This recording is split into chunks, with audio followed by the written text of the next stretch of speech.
Welcome to Useful Idiots. We taped this episode just as the Capitol was being stormed, so we don't respond to it because we just didn't know it was happening.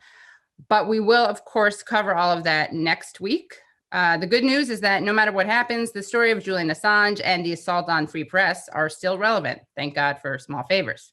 Thanks.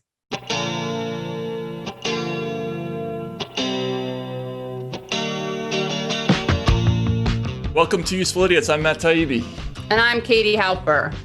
And another week has passed. Another week has passed. It has. We are that much closer to death. What if during this week, though, there's a medical discovery that gives us some more time in our lives? That slows the process down? Yeah, but I guess still it would take a week off. No matter what, we're closer. Yeah, we're closer. Do you remember, when you realized you weren't young forever? Like, that wasn't an inherent part of your being? Well, I mean, I'm a person who started losing his hair pretty early, so yeah. Oh, so you older identified. Early. Right. How old were you when you started losing it? Like if I may ask. Yeah. Oh, so that gave you, that's why you're wise beyond I your also years. had a near-death experience in my 20s, so yeah, Does that make you appreciate, do you feel like you have a new lease on life or something? Does that make you appreciate life more, or no, not at all?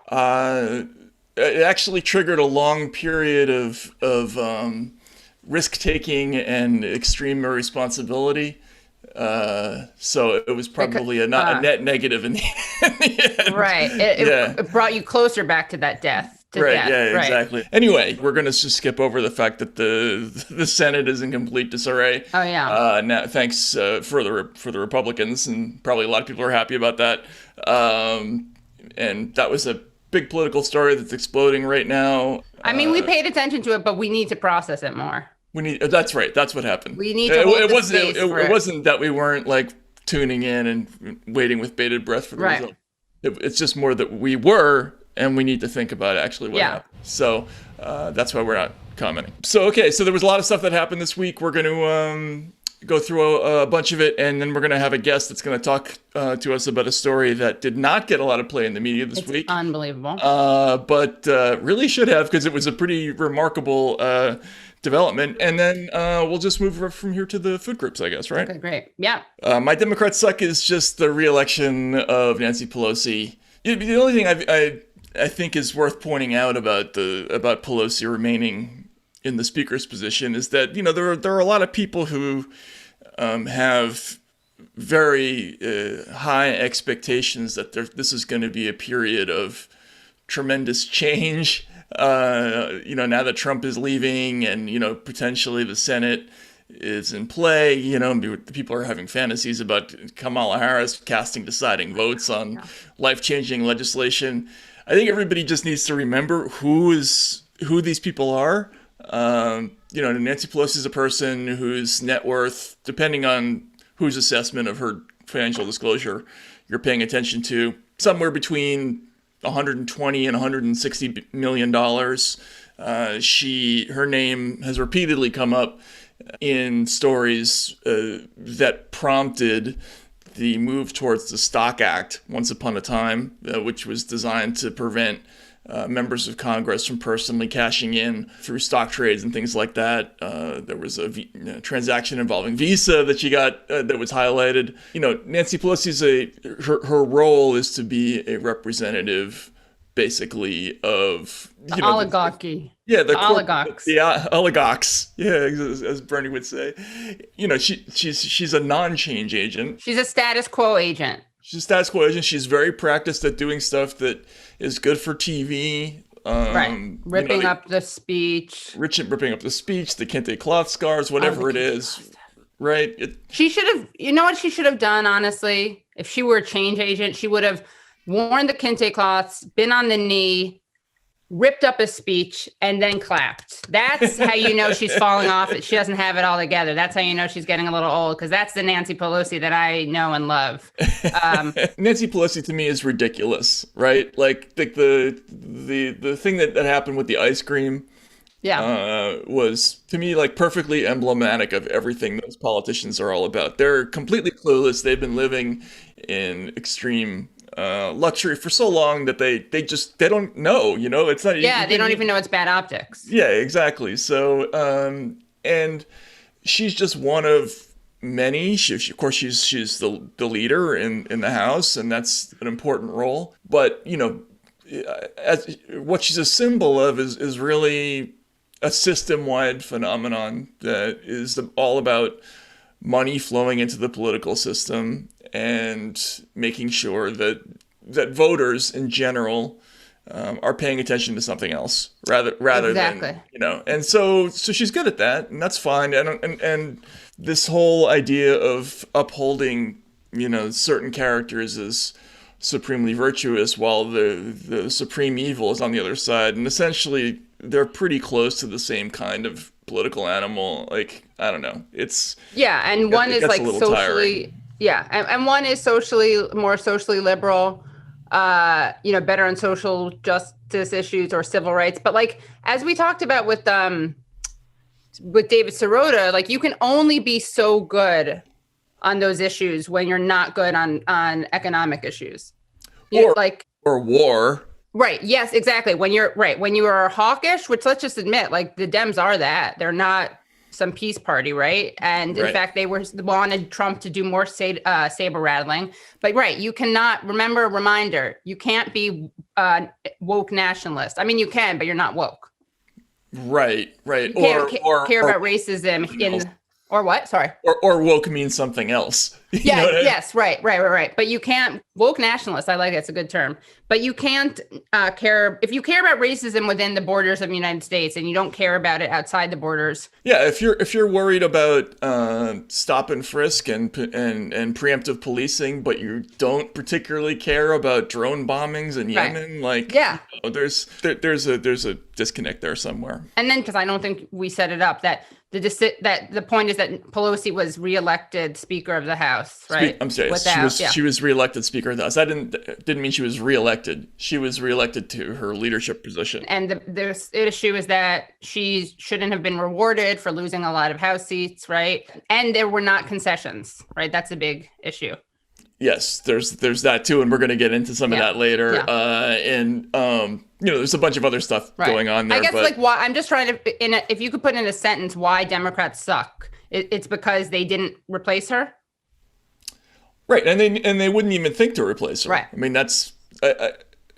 Why are they so scared of her? Expectations of the Democrats that other people do. Like, to me, this is who they are. They take tons of money from assholes and then they pretend to be something else, and that's fine. It makes sense that she was reelected, but we should still get disappointing. Yeah, still disappointing. So what do we have for Republican suck? For Republican suck, I'm going to read a story from Democracy Now!, which is about Nebraska Governor Ricketts under fire for racist exclusion of undocumented workers in vaccine rollout. So in Nebraska, Governor Pete Ricketts has come under fire after saying undocumented workers at meatpacking plants will not be eligible to receive the corona vaccine. And he said, you're supposed to be a legal resident of the country to be able to work, to be able to be working in these plants. So I do not expect that illegal immigrants will be part of the vaccine with that program. End quote. Workers in meatpacking plants have suffered some of the nation's worst outbreaks. An estimated 14% or more of Nebraska's meatpacking workers are undocumented. So that to me is such a great Republican suck, because it's xenophobic, racist, whatever. There are a couple of adjectives we could choose from. It's also stupid and self-defeating. But that's the thing. It's like, we can analyze this. It reminds me kind of when white working class people vote against their own interests. This could not be a better metaphor for how destructive this stuff is. Now, at the same time, wealthier people have better medical access, right? But literally, this is a contagious disease. Like, you could hate undocumented people and see them as subhuman, which obviously I'm not at all okay. That's not the useful idiot's position. I'm just trying to explain why this is so ridiculous. Like, you don't have to be progressive. You can believe in like closed borders. I don't care. I mean, you're whatever. The point is, why don't you get that this is not good for you? Right. You are just increasing the spread. Does this guy just not believe in it? First of all, his name is Ricketts. So maybe he's upset. Maybe he feels like he doesn't like diseases being pathologized. So Right. that's why he's downplaying COVID, because his whole life maybe he's been like had rickets jokes made about him. Right. But You're looking a little pale. How you yeah. got enough vitamin D, or is it a vitamin D disease? Yeah, it is. Yeah. Okay. It's all about the D. But seriously, like what is wrong with him? What is wrong with these people? I mean, And look, he's not like an ignorant. Well, he probably is, but he's not powerless. He's not some like struggling, duped guy. well, probably also he's got a bunch of followers who don't think that this is a very terribly serious disease. So maybe there's that. And you know what I would like to do? I would like to write a screenplay about any pricking him with governor a virus. getting pricked with any governor getting pricked with anything. It doesn't have to be, whatever. It could be the flu. It could be, a it could be the rose. flu. Yeah. It could be a rose. Okay, here, I'm going to say it openly. I want that governor, Ricketts, to be pricked with a rose. But then, you know what he's going to do? We're going to put him in a coffin. We don't have to kill him. Why do I say coffin? I knew you wouldn't remember this, Matt. If you would have been totally on my team on this issue, with me on this issue. Remember that Peruvian mayor? Yes, the Peruvian mayor. Yes. So this is actually, it's a callback. It's an homage to the Peruvian mayor who was maskless and hid from authorities when he was going to get arrested. Yes, but you're talking jumping about jumping in a coffin and putting on a mask, which was amazing, and pretending to be dead. So yeah, sorry. Now you can push back on my fantasy. No, I'm not. Your fantasy's fine as is. I actually think it's justice. I think it's like that's a totally fair thing to do. Yeah, exactly. He should be in there with a couple of undocumented factory workers who then but they are given treatment. And these are meat processing plants. Yeah, meat packing plants. Yeah. So he should be in a coffin with a couple of undocumented workers and just all of them slathered in meat. No, I don't think the undocumented workers. I think just meat. I think a cow, an infected cow, just thrashing around in there. Yeah, a thrashing infected. Even that I feel bad about. I mean, let's say he already had it. And there was no hope for him. So let's say a beyond repair cow. A lot of death in this theme. Some slathered raw meat. A decay. Right. I want a live cow that's about to die. Then I want a decaying, decomposing cow corpse. So to horrify the other cow? No, just to have him be with it. To have the governor Ricketts, the fictitious This is feeling governor. like a Tom Green routine, a little bit. Yeah. Or it's feeling like maybe justice. It's feeling like or that like rule of law. It's the rule of law. It's the Constitution. But like and I won't give him the treatment, but I won't put the undocumented. I'll just have a Spanish speaker blasting Spanish language. And I'll have instructions in Spanish on how he could potentially how to get out. How to get out of this coffin filled with thrashing cows and infected meat. Yeah. How to get out of a coffin. I wish I had listened harder in school during. I wish I had not dehumanized people. Yeah. But seriously, get pricked. Okay. Isn't that terrible? Yeah. News from the BBC. Amazon buys its first planes to expand air network. Most people are going to say, so what? Of course they have planes.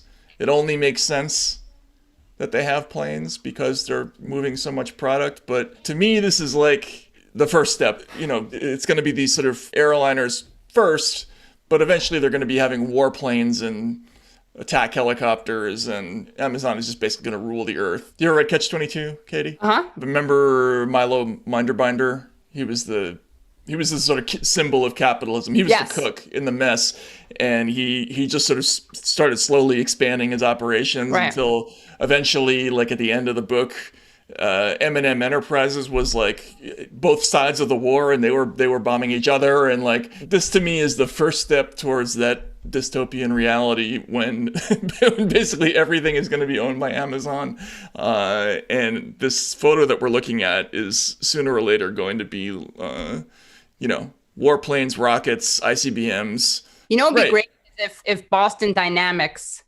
humaned these planes, not manned them, humaned them. Yeah. Oh yes, that would be great. What do we need pilots for? Dancing robots, remember? Yeah, dancing robots. That's from right. Last week. Yeah, no, I think eventually what's going to happen with Amazon is that they're going to have drones that will drop off a package in, I don't know, let's say Djibouti or something like Yeah. that, and then fly off and liquidate a couple of people associated with Al Nusra or something like that. Right. You just bomb an area and then you drop some like supplies, Right. medical Yes. supplies, which you then Right. somehow charge the victims for. Yeah, and well, or you drop a bunch of iPads so that they can order the supplies. Yeah, exactly. Yeah. Right. But what do we have for Isn't That Weird? So for Isn't That Weird? We have something that's it's weird. It's also kind of heartwarming, perhaps.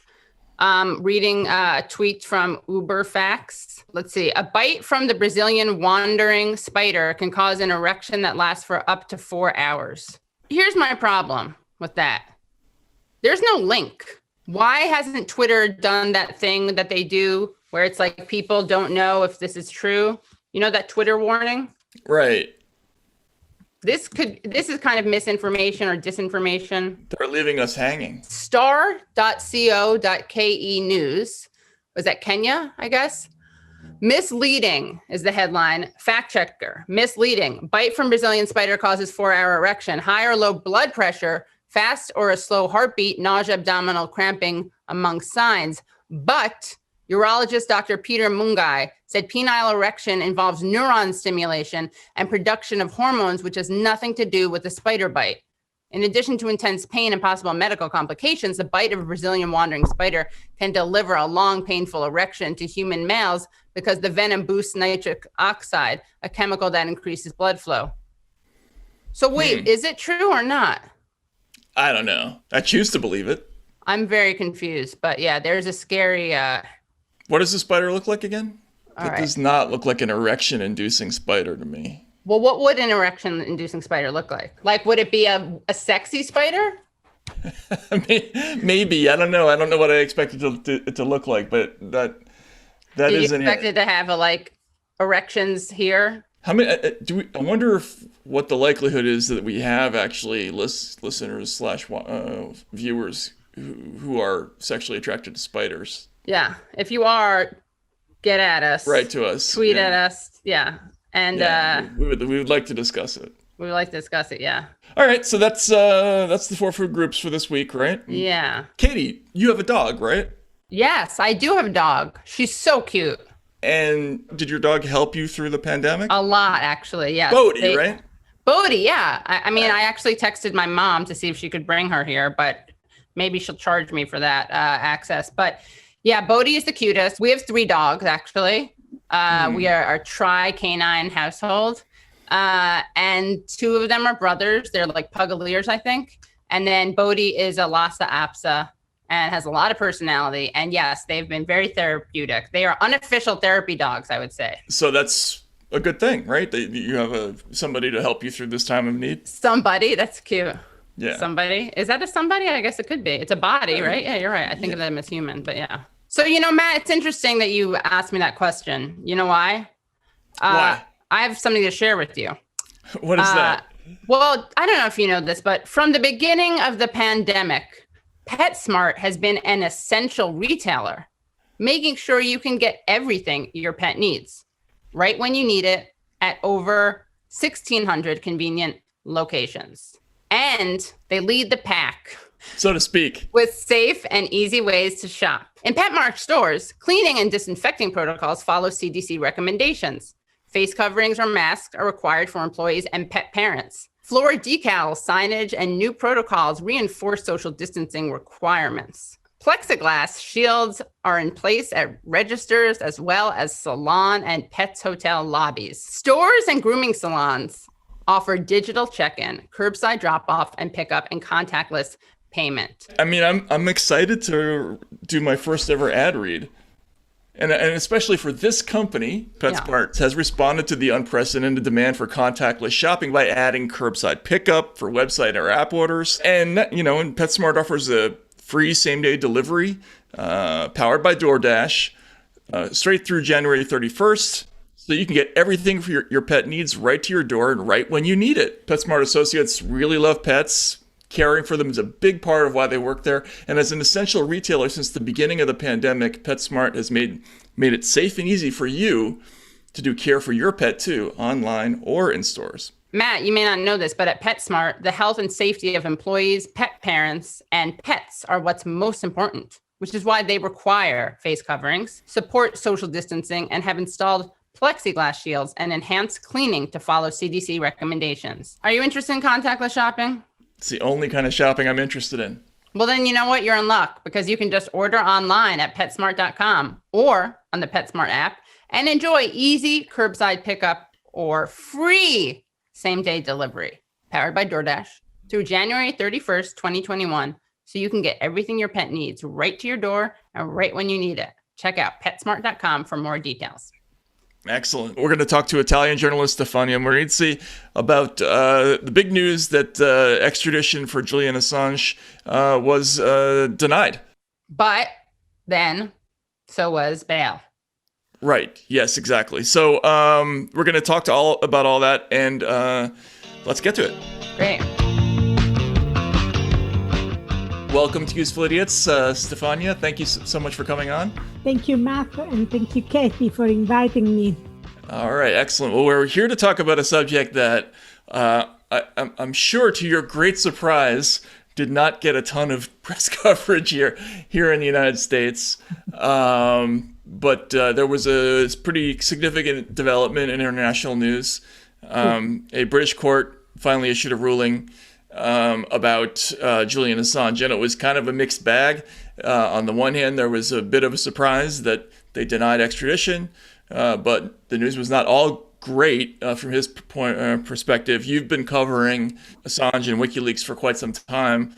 Could you sort of sum up for American viewers who maybe don't know the whole story, what happened in this case, in this last ruling? Yes, of course, Matt. So first of all, you have to realize that today Julian has been denied bail, so he will remain in prison, which means he will spend months and months before in these horrible conditions, because you have to realize that the judge, the British judge Vanessa Bareitzer, denied extradition to the US exclusively on the basis of his mental and health conditions, which are very serious. And I want to discuss how it was sad to witness how his health has been collapsing in the last decade, because I've been there from the very beginning. I mean, I have been working for my newspaper. I've been working on the WikiLeaks documents, and so in partnership with Julian Assange since 2009, which means 11 years. And basically, the last time I met Julian as a free man was the 28th September 2010, 10 years ago. Wow. After that, I have always worked with him for my newspaper. Which is Repubblica Espresso, right? Is that right? It was, Matt. It was. But at a certain point last year was basically, I find myself into the condition of decided whether to go ahead with my work with La Repubblica or to go ahead with my work on WikiLeaks, and I left La Repubblica. And today I'm working for another major Italian daily, which is Il Fatto Quotidiano. Okay. So basically, in this last decade, I have worked on all the WikiLeaks secret documents. I have never worked with Julian Assange as a free man. The last time was the 28th September 2010. Then I worked with him as under house arrest. Then inside the embassy for 7 years, where I witnessed Julian Assange health collapsing, literally, day after day, because I have visited many times, so I was able to witness this process. And then now he's inside this high security prison in Belmarsh in London, where in the middle of a pandemic, he has lung problems, which I have basically reported on since 2012 when he took refuge in the embassy. So it's a nightmare scenario. I mean, he will remain there for probably for years until this appeal is out, and it will take so long that we really don't know what is going to happen to him. I mean, provided that he doesn't get COVID, it will have very serious consequences. So what has to play out legally still is the appeal of what just happened, right? Is that right? Yes, this morning, and the judge decided to deny bail. She had completely accepted all the arguments by the U.S. government that he could basically escape from justice, so he has to remain in prison. And this is Wednesday, just so people know when we're saying this morning, right? So this is, Yes, we're recording on Wednesday. Wednesday. And is it correct? I mean, it sounded to me, or it read to me like the judge basically said he was guilty of things, but her concern was that she didn't believe that he would be able, given that he's suicidal, she didn't, or depressed. She didn't believe he would be protected. He could be kept safe from self-harm in the United States criminal justice system, which was a kind of like bittersweet thing, like a victory, defeat also. It was basically like the U.S. criminal, and this is someone who's not critical of the United States in general, right? And is not pro Assange. I mean, this was a major criticism of that. And we can talk about her conflicts of interest, but it was like stunning to basically like incorporate that. And it's good she did, I guess, but to incorporate that into her judgment, like given that it's easy to kill yourself in the US jail. And given that, I guess I want to know your thoughts on that. And also if you thought that that was related to what happened to Chelsea Manning, where when she tried to commit suicide, her punishment was being put in solitary, or her, I guess they said this was to save her life, but of course that is considered by many people to be torture, solitary confinement. So yes, absolutely. The judge mentioned Chelsea Manning, of course, and her attempt to commit suicide twice. And the judge was very openly critical about prison conditions in the US and the detention conditions under special administrative measures, very strict conditions, very serious isolation, which of course has an impact on a man who has spent 10 years detained, 10 years without an hour outdoors. I mean, without proper, I know, we have some horrific, in Italy, we have some horrific prisons for mafia bosses, for people who do horrific things even to children and so on, but they get an hour outdoors. I mean, it's a human right. And Julian Assange has never spent an hour outdoors while he was inside the embassy. So you can imagine if he get to the US and he get under special administrative measures, the so-called SAMs, and then he get inside the ADX Florence, which is the horrific prison where the narco drug dealer El Chapo is basically in prison. This will have devastating consequences on him. And the judge was very open about the impact of this. So it was an open criticism and acknowledgement of the horrific conditions, prison condition in the US. I mean, I've heard people have different takes on this. If the judge is responding specifically to that narrow issue, if there is a change in his health going forward, could the extradition request be then granted? Like, in other words, what are the possible outcomes going forward? Because it sounds to some people that I've talked to that this was kind of a cop-out for buying time and didn't really resolve the issue one way or the other, and he kind of remains in a kind of purgatory in the same way that he has been for a while now. Is anything really different, or? You're right, absolutely. This judgment is, let me say, it's a real disaster. I mean, it's a real disaster on many aspects. First of all, as you said, it can be easily bypassed by the US on appeal. They can say, we will offer you diplomatic assurances that you won't be put in these extreme conditions. He won't be treated with extreme special administrative measures. He won't be sent to ADX Florence. They can give this kind of diplomatic assurances, and they can win the appeal and get him extradited. So it's a real disaster. I mean, we were happy. We couldn't expect he would not be granted, he would not be extradited in this first step of the legal process. But when we read the sentence, when we look at the sentence is horrible. She knocked down the journalism. She knocked down the political nature of this persecution and prosecution, and she destroyed the whole work of Julian Assange and WikiLeaks, and says that's not responsible journalism.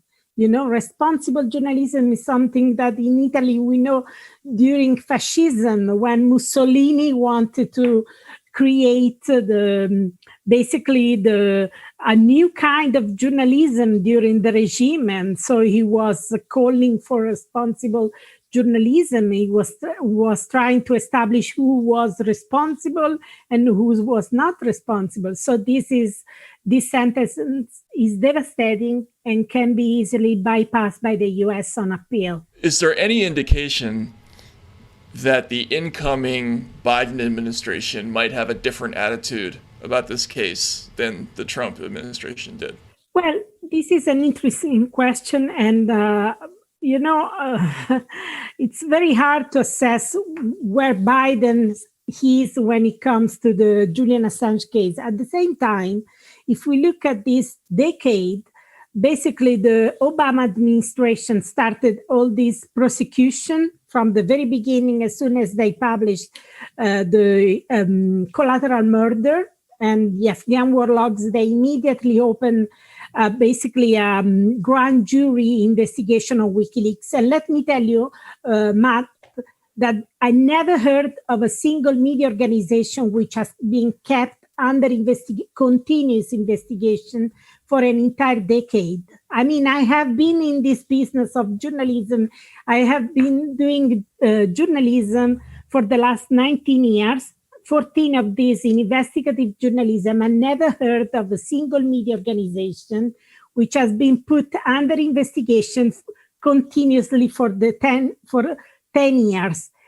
And under investigation with very intrusive, very draconian laws like the national security laws, which allows you to put people under interception, to get search and seize warrants, secret warrants. So I never heard of a case like this. So at the end of the day, the Obama administration opened this investigation back in 2010. But at the end of the day, they never charged him. The Obama administration never charged Julian Assange. So we can guess there is some difference between the Obama administration and the Trump administration, which basically charged Julian Assange, asked for his extradition, and so on. Let's hope the Biden administration will change the course of this case, but it's possible that they don't want a case up to the Supreme Court about the Espionage Act, because, there is no public interest. So it will be a strong constitutional test, Just to clarify, was he allowed to be on the balcony? Like he was allowed to be outside like that, or? Twice or three times. So that wasn't even a regular access. He didn't even have regular access to that. Wow. No, absolutely. No, wow. Because it was not allowed to go out just 3 times in 7 years. Wow. And then can you just remind or introduce people, because one of the really tragic things about the story is that a lot of people don't know what collateral murder is. Like, of course. So, that's the crime, but no one's talking about that. So can you explain to people what that video showed? Well, basically, you have to realize that WikiLeaks until April 2010 was basically unknown to the great majority of people. It was known, of course, to people, journalists like me, I was watching WikiLeaks from the very beginning back in 2008, and I was impressed because the first time I looked at WikiLeaks was in 2010, and they had published things like the Guantanamo Standard Operating Procedure Manual, and the Pentagon had tried to get this document removed from their website. They said no. As I was shocked, and I was like, is that a media organization which basically has the courage to say no to the Pentagon? I mean, you have to realize that in those days, the media were completely, completely accepting the Pentagon narrative. The New York Times refused to use the word torture for the enhanced. They were using enhanced interrogations. The Washington Post didn't publish the names of the Eastern European countries where the CIA had black sites because the Bush administration had asked them not to publish them. So it was a very, very bad, very dark time for journalism. So when I watched WikiLeaks saying no to the Pentagon, I was so impressed. But back then, no one knew WikiLeaks. The people heard about WikiLeaks in April 2010 when they published Collateral Murder, which is a video basically provided by Chelsea Manning, who is one of my heroes, basically, formidable, journalistic sources, one of the most important journalistic sources of all times, who leaked this video, basically showing an Apache helicopter shooting on innocent people in Baghdad. And as the crew was laughing openly at this massacre of people, and that was very impressive. The Reuters, among the people killed by these Apache helicopters, there were 2 Reuters staffers, and the Reuters had tried to get a copy of this video from the Pentagon using the Freedom of Information Act, but they were refused to get a copy. So when we got these images, when we could see without any kind of censorship, it was something very, very, very important and explosive. And the Pentagon was furious from the very beginning. They were really upset. You can imagine what it means to have all these major news organizations say, yes, we won't publish the names of the countries where you have your own black site. We won't call the torture. We will use enhanced interrogation. And now you have a media organization publishing these documents and say no to the Pentagon when the Pentagon has them to remove it. They were upset. It was a kind of atomic bomb for the Pentagon, for the national security complex, the US national security complex, and that's why they want to crush him, and they want to crush WikiLeaks so that they stop publishing and they send a message to him and to everyone, to every single journalist, don't mess up with us. Yeah, I mean, that's another thing. Could you walk our audience through what the charges are? Because really, I think there's a lot of confusion. A lot of people in the Trump years assume that these charges had something to do with the Russia business. But it's 17 charges that are connected to the national security laws, the Espionage Act, and then one is this sort of quasi-computer theft charge. But what are the implications of a conviction on charges like that for journalists? Well, implications are devastating because the only reason why Julian Assange is basically in prison and the US want to extradite him and put in prison for life, 175 years basically, is just because he published the secret documents on the Afghan wars, on the Iraq wars, on the US diplomacy cables and the Guantanamo files, nothing else. They never have charged him for publishing the the U.S. Democratic emails, like the DNC emails or the Podesta emails. There are no charges at all about the Russiagate. The whole case is about these crucial publications about the wars in Afghanistan and Iraq, about Guantanamo, and about the cables. So, I mean, you have to realize what these documents have allowed to reveal. Let me mention just some of the revelations, because I have worked on all of them since 2010, and I still keep using the cables. Whenever there is some major thing, I look at the cables and search for anything, because this is what's very crucial about WikiLeaks. They make the documents available.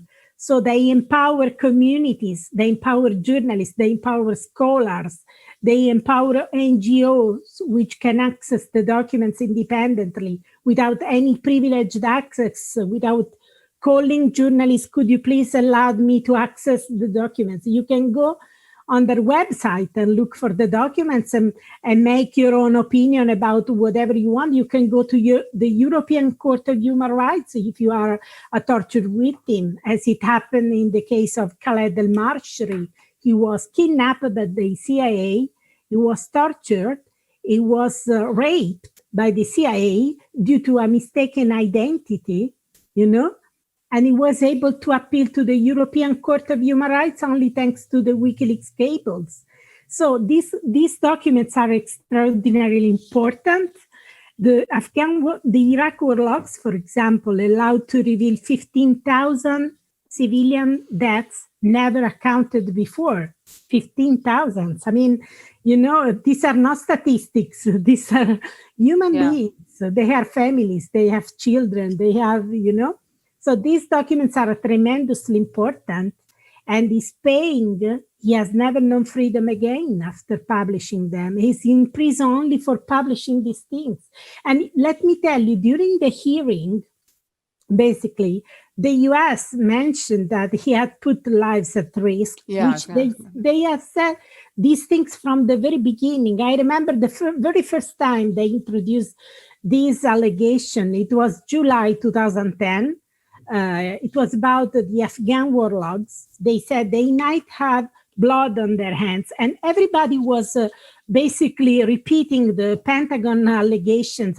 He might have blood on their hands. They might be put lives at risk, and so on.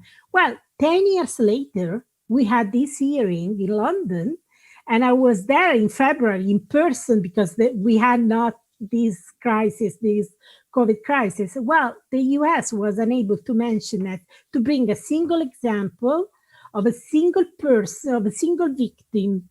No one was injured, no one was killed, no one was put in prison, no one was tortured. After 10 years, which means a long time, after 10 years, they cannot bring a single example of a person who was damaged by this publication. So we are still discussing the victims that never were, and we don't discuss the millions of victims. This is why I'm telling we live in a world of propaganda, and the media the mainstream media are assisting this propaganda. They keep saying they put lives at risk, when 10 years later, there is not a single victim. And the US cannot even bring a single example. You can imagine that if they just had an example, they would publish all around the world. They would make press conference and press reports of all sorts. They don't have a single example, Well, isn't there also a contradiction? Because if these are so dangerous, then why did these outlets print them? Like, you can't print them if they're that dangerous. You know what I mean? Like, you can kind of pick one narrative or the other. Absolutely. I mean, I have been there. I have published the Afghan war logs, Iraq war logs, cables, Guantanamo, all of these for which is in prison and risk 175 years. No one arrested me. No one put under investigation. I have been able to do this completely safely. Right. And all of other colleagues did, they just targeted him. Even the Times and the Guardian, right? These very absolutely, yeah. Even the Washington Post. The Washington Post, I remember it, was there since the Guantanamo documents. I remember we met in London to work on the Guantanamo documents. And the Washington Post, Julie Tate, from a researcher for the Washington Post, was there. And we worked together on the document. None of us have been put in prison or even questioned, you know. This is such a big injustice. I cannot tolerate. I cannot stay silent because I have a conscience. I have to use my safe position to speak out and denounce this persecution, you know? Do you find it odd that so many people who did partner with Assange, either directly or indirectly, kind of don't have anything to say about this issue, especially in the United States? It feels like this, the blackout of news about Assange is almost total, unless there's something negative that they want to say. And we can talk about the story about charges in Sweden, because there's confusion about that here too. But does it surprise you? I mean, have you ever talked to American colleagues? What's going on? And why is there not more discussion of? I tried, Matt. But there is a wall. They say it is a matter of being objective, so they cannot speak out because they have policies inside their media organization. So they are not allowed to comment. They are not allowed to sign petition. They are not allowed to speak out because they cannot do it. So, you know, it's very sad to realize, because all this persecution was basically possible only thanks to the silence of this big media organization, because had the media organization immediately supported it from the very beginning, the situation would be completely different, you know? Do you think a lot of that attitude changes because of what happened in 2016, because you know, journalists have lingering resentment over what they think took place during that time, or is it some other reason? Well, if you ask me, of course, after 2016, things get worse, if you ask me, worse. And they say, oh, he allowed Trump to be elected and he's in bed with the Russians, all sorts of things. Because from the very beginning, it has been a smearing campaign, initially about they put lives on risk due to the publication of Afghan war logs. Then it was about the Swedish case. Then it was about the Russians. So, I mean, every time you have all sorts of pretexts not to side with Julian Assange and to show some empathy as a human being, you know? Right. I don't know how these people can sleep at night. They know that they were there. They know that they published the very same documents. They know that they got scoops from him and from the WikiLeaks organization, and they got an advantage when it comes to their careers and their work, but they are silent. You know, it's from an ethical point, I'm very, very upset about this. You referenced the Swedish case. The reporting on this has been very strange, and I think you had a good point about this that I never got to write about. I thought maybe this would be a good opportunity to discuss it. There's frequently a reference in the United States to this idea that there were charges leveled against Assange in Sweden, and it's not correct. And a recent decision by Sweden to abandon the case didn't mean they dropped charges. There never were charges, right? What's your understanding of what actually happened there? So you have to realize that I know that case very, very well. Why?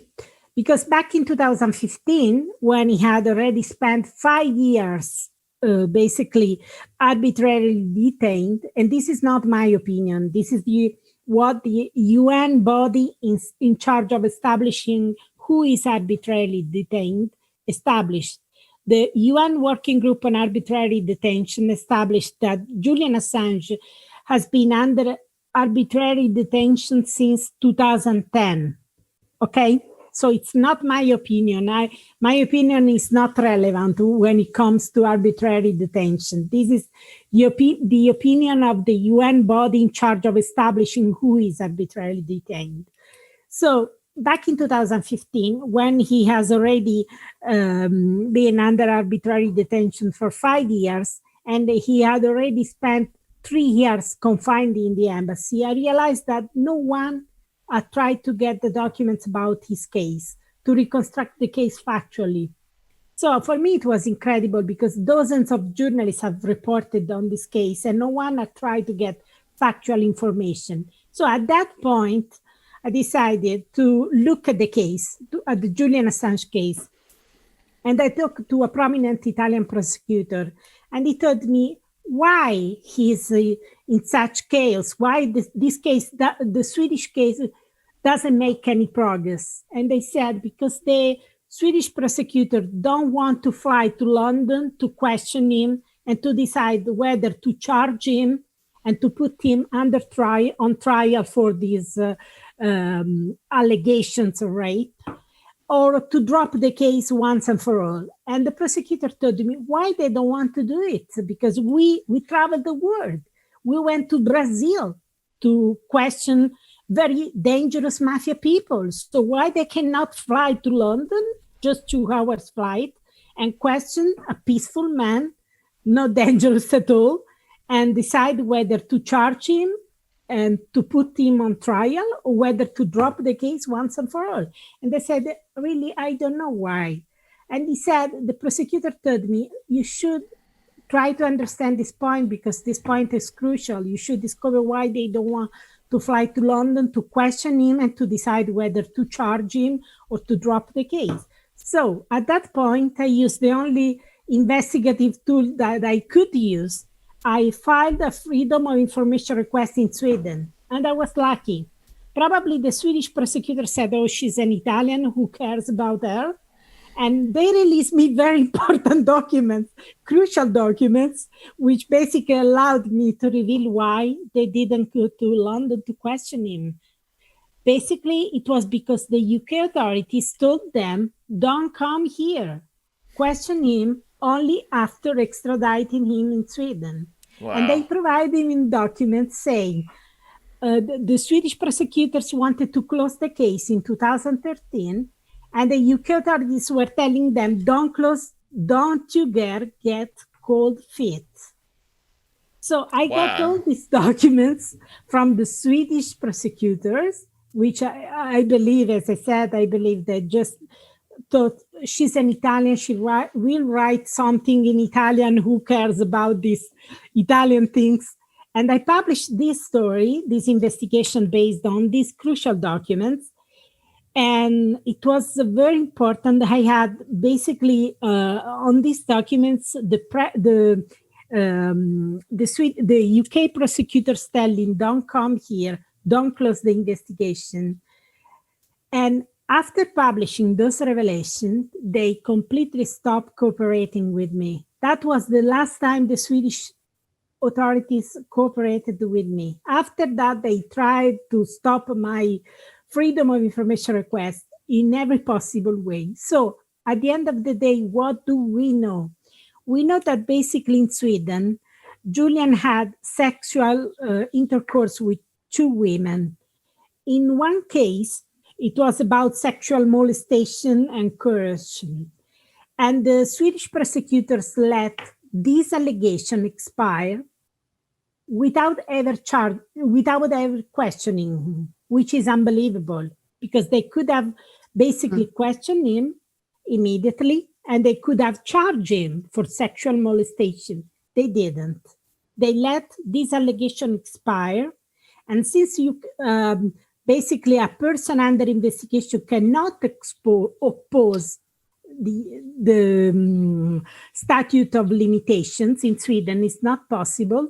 So Julian Assange has this allegation always around hanging over him. Exactly. Okay, as a sexual molester, you know. As for the rape case, you have to realize what the allegations are, because again, there are never been charges. They never charge him for rape. So the rape is something that is not rape in other countries, but in Sweden they call it rape, and they have all the rights to call it rape. I mean, happy they have serious laws about sexual violence. But apparently, according to the Swedish prosecutors, Julian Assange didn't use the condom at the request of his partner.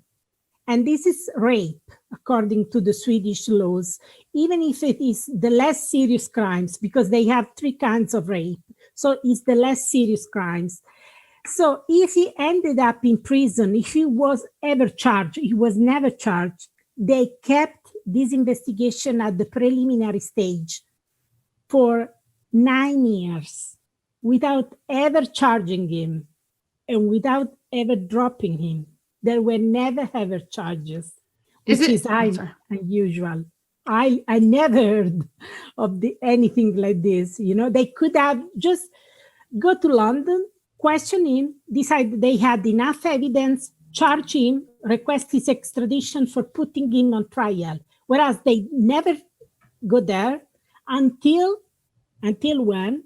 Until November 2016. So they waited 6 years, which is unbelievable, you know, unbelievable both for Julian Assange, for the alleged victims, and for the case, because it makes sense to question people under investigation when the facts are fresh, when the memories are fresh, you know. They waited until November 2016, and they finally went to London, as he had already requested from the very beginning, from 2010. He had always requested them to go to London rather than extraditing him to Stockholm. So they finally went there, and they decided to close the investigation. This investigation has been opened and closed 3 times. Initially in 2010, basically, it was opened the 20 August 2010. It was closed 5 days later. It was reopened the 1st of September 2010. It was kept frozen for 6 years. Then it was closed. Then it was reopened again in 2009 when he was arrested. And finally, they dropped the investigation once and for all in November 2019. So it's an incredible, it's an absurd, highly unusual handling.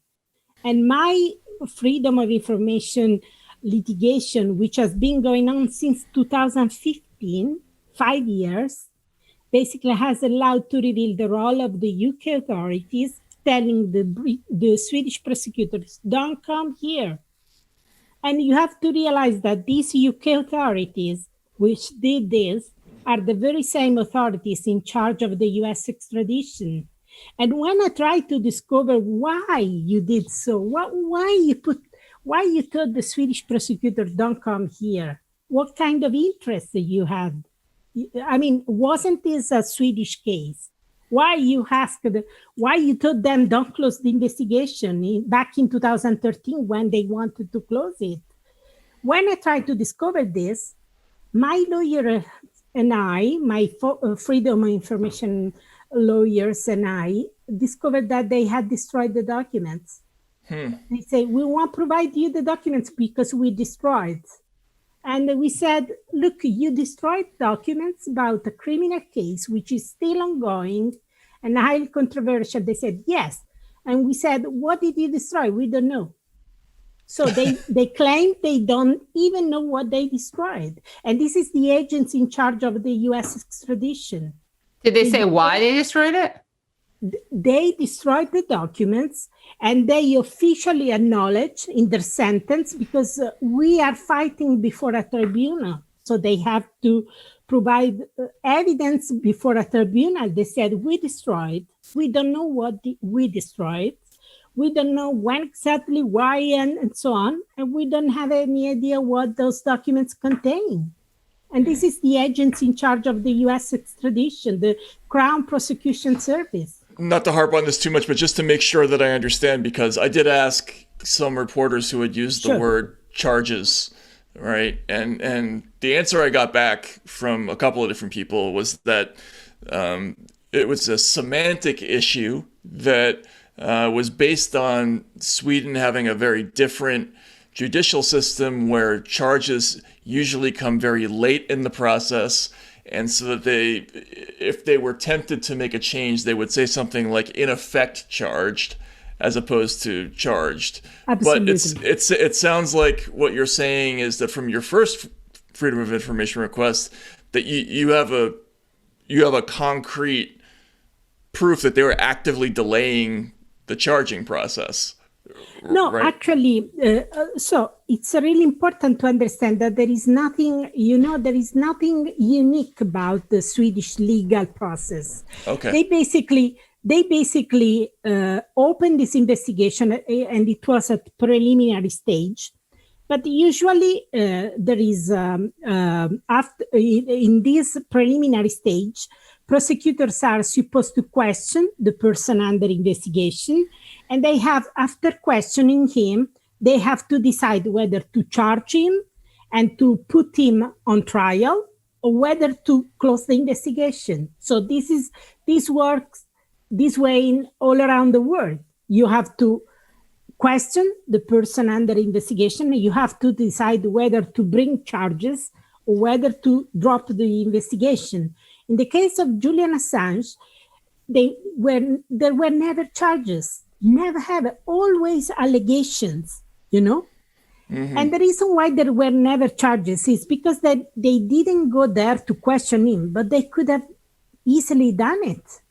And Right. they could have decided, okay, we have enough evidence to charge him. Whereas they went there after 6 years, which is incredible. So then at the end, they decided not to bring charges. They said, well, we didn't bring charges because he took refuge in the embassy, and so we could not question him, and we could not bring charges. And now it's too late, and it's 9 years, so we won't charge, we will close the investigation. This is completely false. It has never been like this. I mean, they could have immediately questioned him. And in fact, back in November 2006, they did question him inside the embassy, and they decided to drop the charges. So when people tell you, well, of course, there were never charges because he's escaped from justice, and so the prosecutors could not charge him. That's false. That's absolutely false. They could have questioned him immediately inside the embassy, as they did finally, and they could have charged him for rape. They did not.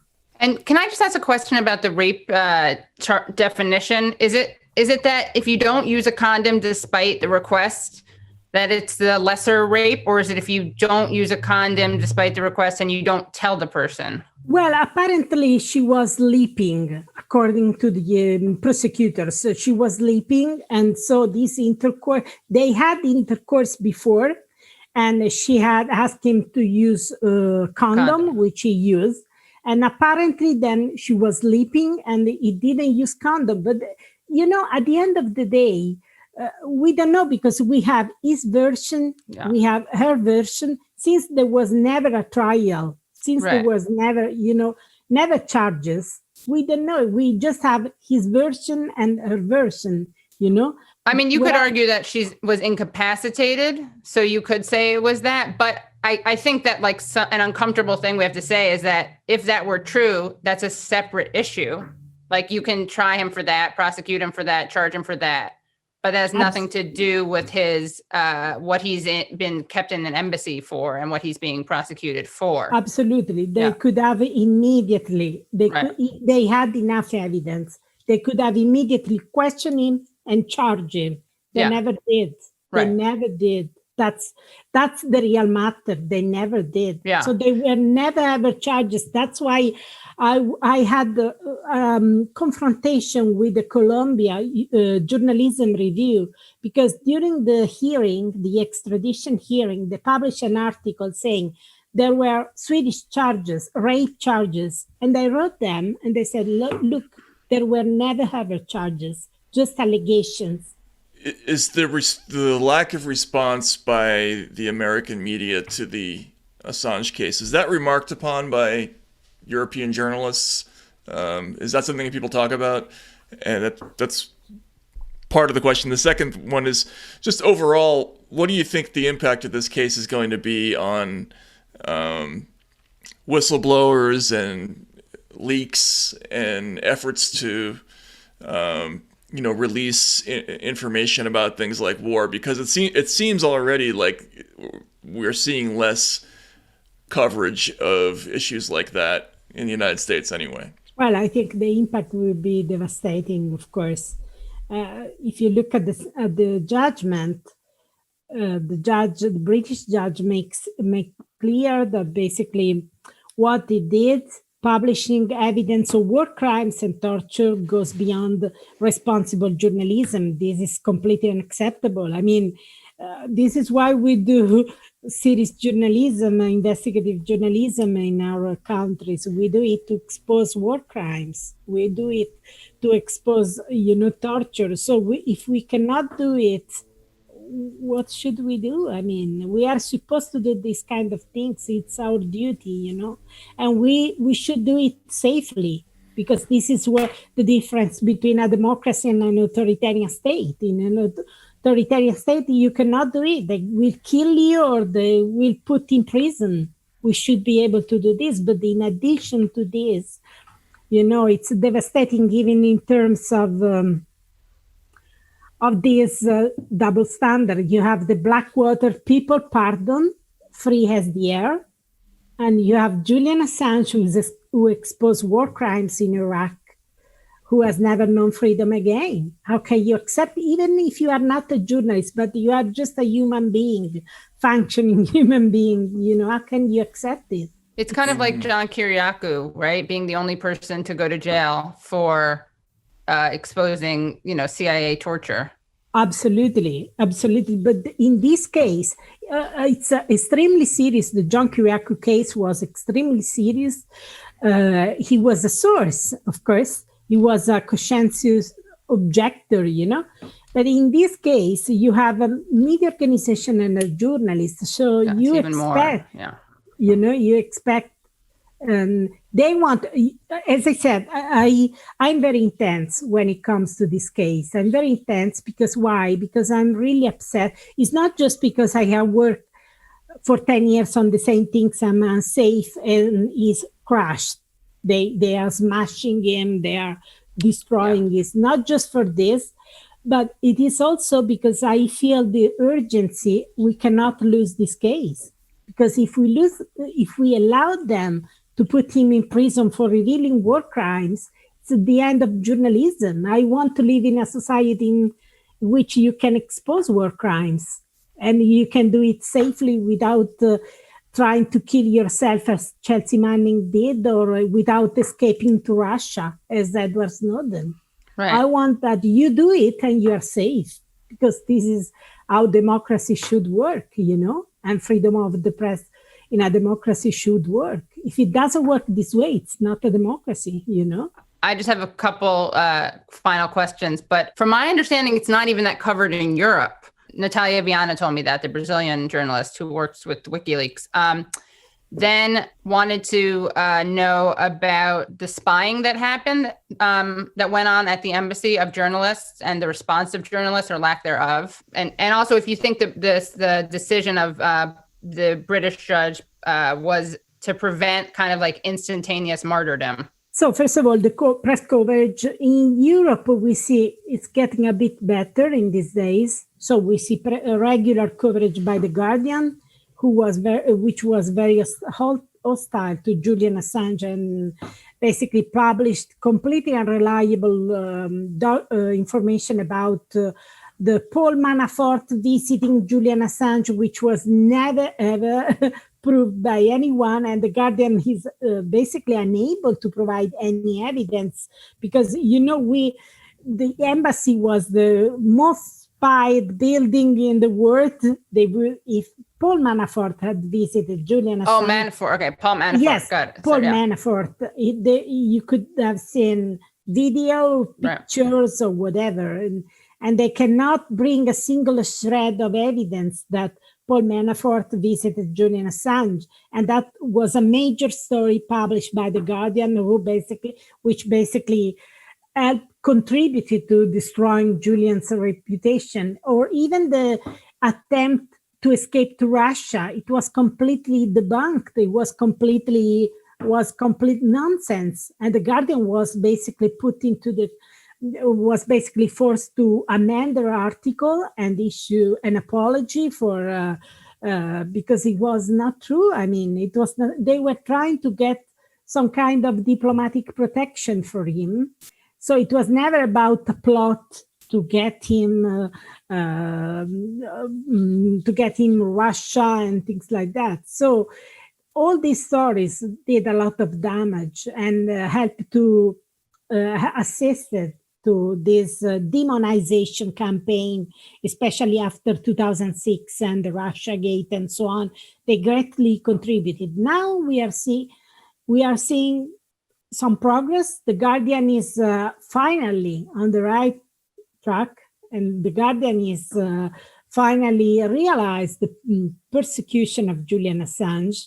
But, it took all these 10 years and this prosecution using draconian law like the Espionage Act, and the risk of 175 years in prison. It took all this for the Guardian changing his approach and publishing an editorial opposing extradition. So now in Europe, at least in Europe, we see it's getting a bit better. In US, it's not getting better at all. I mean, I don't see any proper press coverage in the US about this case. I'm happy that there are some independent reporters like Kevin Gostola and Ricky Mudhurst, and and Glenn Greenwald is trying to boost and trying to give some prominence to their reporting, which is good. But there is an appalling silence, a deafening silence by the US. I mean, if you consider the espionage activity targeting all of us inside the embassy, the Ecuadorian embassy, and unfortunately, I was very heavily targeted, and I filed a criminal complaint. So if you take that case, so the Washington Post had one of their top reporters, Ellen Nakashima, covering national security for the Washington Post. Yeah, she's in their like squad of most trusted intelligence-friendly reporters, right? Yeah. She's very trusted, I imagine, considering the kind of stories she publishes. So she's very trusted. She visited Julian Assange once inside the embassy. They took their SIM card from her phone. You can imagine that in the telephone of Ellen Nakashima, there are many interesting things, as you can imagine. Right. So I can imagine they did with my phone. They unscrewed secretly my phone as I was meeting Julian Assange. I filed a criminal complaint. And I wonder why Ellen Nakashima did not, Right. If someone open your phone, unscrew your phone and take out the SIM card, I suppose you file a criminal complaint. She didn't. It's very weird. It's very strange. And imagine if Putin had done something like this, putting the microphones inside the bathroom, the women's bathroom, and putting the secret microphones all around the room inside the embassy, and taking pictures, getting all our conversation recorded, and getting all my devices accessed, and they knew I was a journalist. I can imagine we would see a press coverage all around the world saying, "Oh, these dictators do horrific things to journalists." There was no press coverage in the US about this case. No, nothing. The only international media reporting on it was El País. Right. Because Garzón was the lawyer, right? Because the Spanish judge and a Spanish security firm was Absolutely. But there was no press coverage by just an article by the New York Times, which is unbelievable. If Putin had done anything like that, it would be a worldwide scandal, 3 days of press coverage and cables and, CNN, nothing, absolutely nothing. And how did you find out that they had done that to your phone?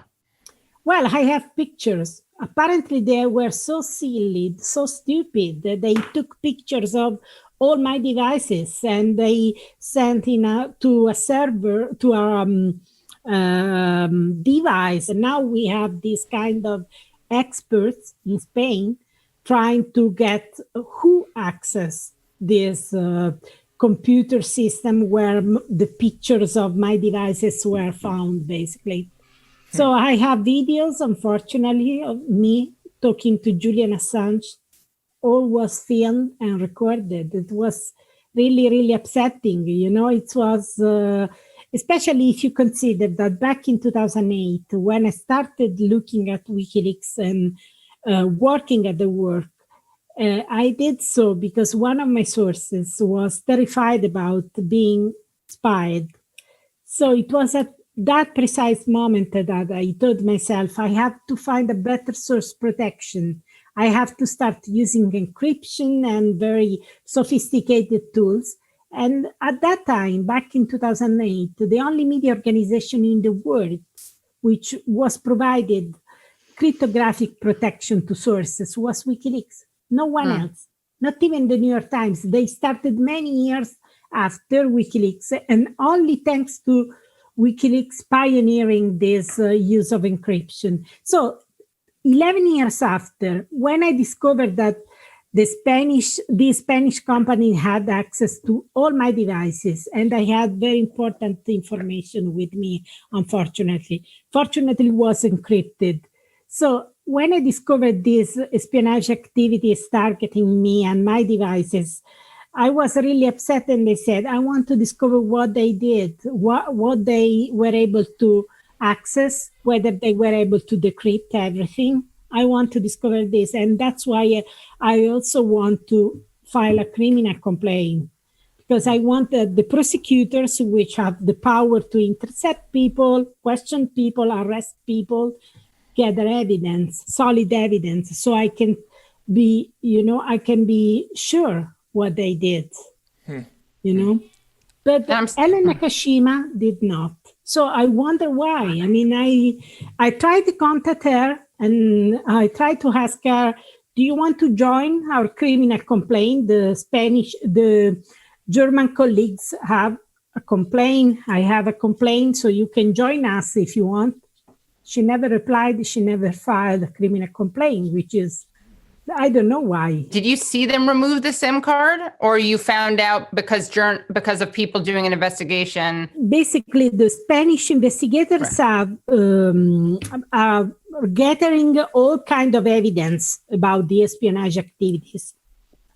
And I got access to pictures and videos of their activities targeting my phones, my devices, and so on. And I got the copies of the videos with me and Julian discussing. They were gathering everything. They were collecting all our conversations and so on. So that's why I have evidence, thanks to the Spanish investigation, basically. Well, thank you so much for coming on. I really appreciate it. And hope it was helpful.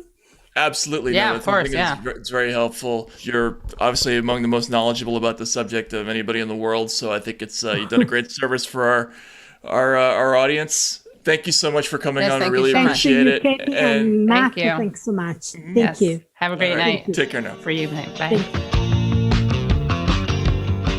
Well, that was great. That was great. Yeah, it was was amazing. It's so pathetic that there's not more coverage of it. Shout out to the handful of reporters working on this. But I do want to say one thing about the rape discussion, which is that I actually don't think that it's not rape. I think it's rape if someone's asleep, but because they're incapacitated. But I still think that that's a different issue, right? And this is kind of an uncomfortable discussion, and people definitely use that as a way to like the ick factor that you talk about. And I guess I'm saying this like as a feminist who takes this stuff seriously. I think that we can do both of those things at the same time, which is acknowledge that I think that falls under that definition.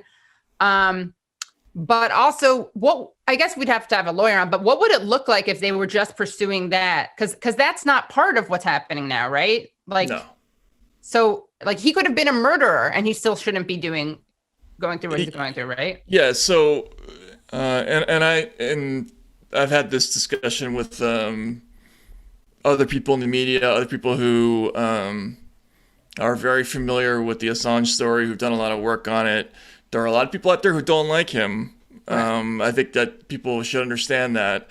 And you know, my position on this has always been that there's really two issues here. In one, even if you stipulate that all the worst stuff that's ever been said about him is true, yeah, like the rape case, the computer intrusion, right, the cracking of the hash, which is one of the counts in his case.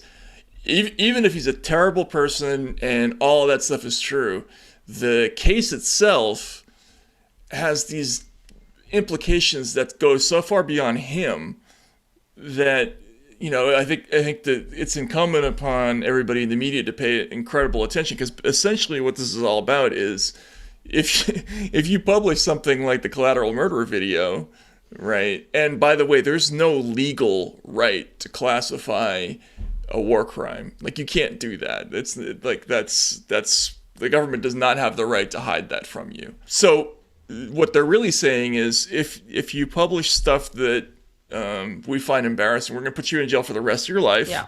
Right. And that has huge implications for for anybody who works in the national security business, because the way they structured this complaint is it charges him not just with publishing, but also with receiving, conspiring to receive. So even if you just see without publishing some of this stuff, you can be thrown in jail forever, which is terrifying, right? So there's that question, and there's the other question is all that stuff true, right? And of course, and we've never gotten a chance to have that adjudicated because this process, he's been stuck in this Kafkaesque process for a long time. Now, some people would say that's because of his doing, because he's been hiding in the embassy, he's been evading justice, as she pointed out. But they could have pushed that along earlier and had a resolution earlier, and I think they intentionally didn't do that. So that's all I would say is like, yeah, it's totally fine to be mortified by the case if that's, if that's how you feel about it. But it has nothing to do with the legal issue, right? In his case, which is like transcends him. Anyway, really interesting stuff. And again, not that Americans didn't have a lot to digest, but it was pretty amazing that didn't get a whole lot of play this week. So it was great to be able to talk to her. And thanks for hanging in with us this week. I know we had a lot of stuff that was both real and truly important and joke important. Yeah. But thanks for listening. Thanks for hanging in with us, not hanging out with us. That's Matt trying to show, not tell, the calling in, calling out. Yeah. Thank you so much. We'll see you next week on Useful Idiots, and rate and review, and don't watch any other shows. Don't watch any other shows. Subscribe by clicking subscribe and the bell.